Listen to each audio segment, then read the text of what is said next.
Guys, good morning. Nandito kami sa may, anong barangay ni Charles? C5. C5. So papunta kami ngayon ng Libmanan. Kukuha tayo mga magandang spots doon. Aside sa mga falls na pupuntahan natin doon, meron kaming binabalik-balikan doon na isang sagradong lugar na kung saan every Semana Santa maraming pupunta mga turista doon. Kaya samahan niyo ako sa vlog ito. Let's go. Charles. Hello. Sulit siyakan mo, Jumbo.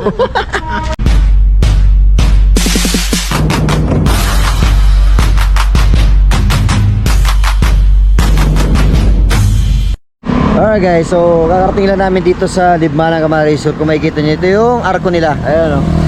So dito sa lugar na to, meron tayong pupuntahan na sagradong lugar. At dahil nga mag-Semana Santa, so ito yung una natin pupuntahan dito sa lugar na to. So ito yung tinatawag na Bulalakaw Hills, na kung saan merong cross sa ibabaw ng Burol. So pupuntahan natin yan. And then after dito, pupunta tayo sa mga falls dito sa Libmanan. Medyo may mga distansya pa, pero pupuntahan natin para maligo. Kasi kasama ko ngayon si Richard. Ayun, sabi nga sa inyo, at dahil Semana Santa, ito muna ang uunahin natin sa lugar na to. Let's go. Alright guys, so papasok na kami dito sa compound ng Bulalakaw Hills. So dito, sa bungad, medyo rough road. Ayun o. So pag nakasakyan kayo, kailangan nyo mag-ingat-ingat para hindi na masyadong matagtag yung sakyan ninyo. Pero pag nakamotor, goods lang. Kasi meron naman nadaanan sa gilid. Tapos doon yun sa unahan. Doon yung sinasabi ko ditong Bulalakaw Hills, na kung saan makikita nyo yung cross. Hindi na ito bago sa inyo kasi unang-una na-upload ko na to nung nakaraan pa. Kaso lang, sabi ko, Semana Santa ngayon, kaya gusto ko pa ipakita sa inyo itong lugar ng Bulalakaw Hills na to. Ito yung spot. Ayan o. So kitang-kita na dito yung cross. Ayan o, yung tinuturo ko, yung puting yan. Kaso medyo malayo pa, sigurado malit pa lang to sa video ito. Nag-vlog kami dito ni Carlo, ni Roxanne. Dito pag maulan, talaga maputik. Mahirapan tayong umusad kapag umuulan. Buti nga, nasaktuhan natin na mainit ang panahon. Kaya yung motor dire-diretso. Pero nung nag-vlog kami dito, since maulan, naglakad lang kami. Iniwan lang namin yung motor dito sa malayo. Grabe, ang ganda dito.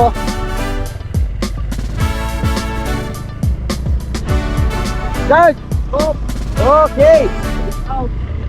So si Richard ang driver ko ngayon kasi sabi ko, habang drive siya, kumukuha tayong clip. So kita-kits na sa Bulalakaw Hills. Let's go!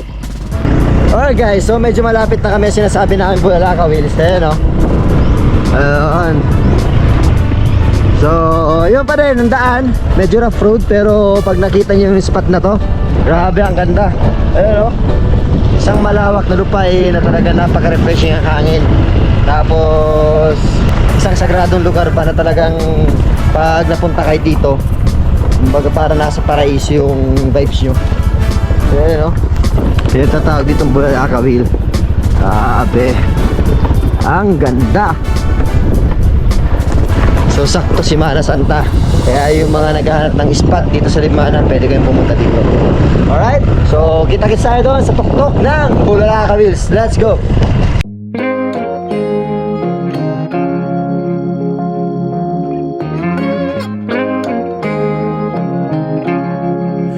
Whenever you're down, out in the cold, faithless and dark, your story's untold. Come take my hand and walk there with me. I know a place where we can be free. There is a light shining for you, guiding your way, helping you through. When shadows and gloom are all that you see, we'll find a place where we can be free. From the mountaintop down to the deepest valley, hear a voice calling you. It's the rising sun shining in the darkest alley. Can't you see you will be free? I have been far, I have been wide. Alright guys, so nandito kami ngayon sa may Bulalakaw Hills, dito lang sa Barangay Uson sa Libmanan, Camarines Sur. So hindi to bago sa inyo kasi siguro mga 3 years ago na vlog ko na itong lugar na to, kaso lang hindi pa rin palit pala ng drone kasi nung time na pupunta ako dito talagang maulan. So sabi ko na sa inyo kanina, sa bungad ng vlog na to, naglakad kami simula doon sa papasok hanggang dito kasi yung motor hindi kaya dito ipatakbo papunta dito mismo sa spot na yan. Ayan o, yung tatlong cross na nasa taas. And then dito, pag pupunta kayo, kasi Holy Week naman, meron mabibilan dito mga pagkain. Merong buko juice, may soft drinks, may tubig. Ayan. So may CR din dito. Ayan. Kaya sa mga turistang pupunta dito, kung naiihi kayo, pwede naman dito. So akitin natin yan. Meron daw tayo ditong 117 steps papunta sa taas ng tatlong cross na yan. Kasama kayo si Richard. Ayan, no? Peace out. Peace out. So akitin na natin to.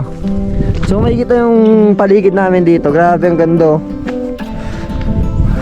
Mga bundok ang makikita natin dito. Tapos dito naman sa bandang kanan ko may mga beach dyan. Yung ginagawa ng Rosario, hindi ko lang alam kung tapos na. Kasi nung 3 years ago na pumunta ako dito, meron dyan mga beach pero sabi nila tatapusin na. Kaso lang hindi ko nga alam kung ngayon tapos na. Grabe. Ito yun, no? Ganda ng spot dito. Tatlong cross sa ibabaw ng burol.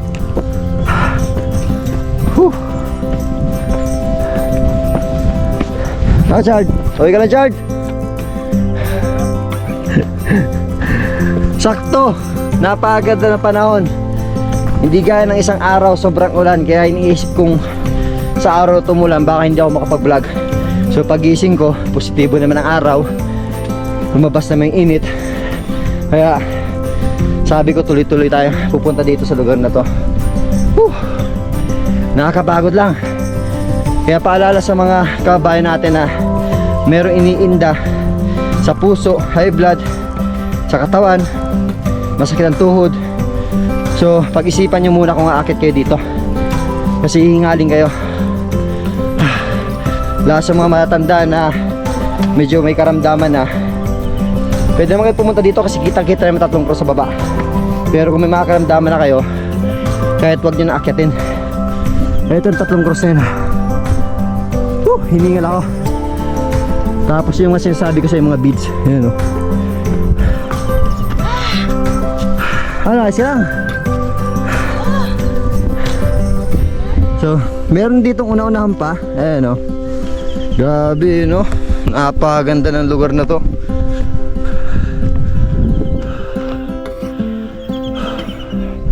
Mala, paraisong lugar. So daan-daan lang dito lang yung mga bata kasi medyo delikado. Kapag nahulog kayo dito, diretso kayo dyan sa baba. Ayan, no? Kaya kung may mga kasama kayong mga bata dito, kailangan yung hawakan. Yung sinasabi ko sa inyong beach na 3 years ago yata, 4 years ago pumunta ako dito, ganun pa din yung itsura niya. Grabe, oh. Napakaganda dito sa lugar na to. Kaya ngayong Holy Week, sa mga kabayan natin naghahanap ng magandang spot, isang sagradong spot dito sa Libmanan o dito sa Camarines Sur, isa tong lugar na puntahan nyo, ang Bulalakaw Hills. So pagpasok nyo sa Libmanan, tanong-tanong lang kayo kung saan ang Bulalakaw Hills, kaya naman yun dito sa lugar na to. So next week, Holy Week na. So sigurado yung mga kabayan natin naghahanap ng spot ng ganito, ayan, no? Para magdilay-nilay and then magbisita sa mga sagradong lugar. Ilagay nyo ito sa itinerary nyo, ang Bulalakaw Hills, tatlong cross sa ibabaw ng burol. Ayan, o. Alright, so dito lang yan sa Barangay Uson sa Libmanan, Camarines Sur. Let's go.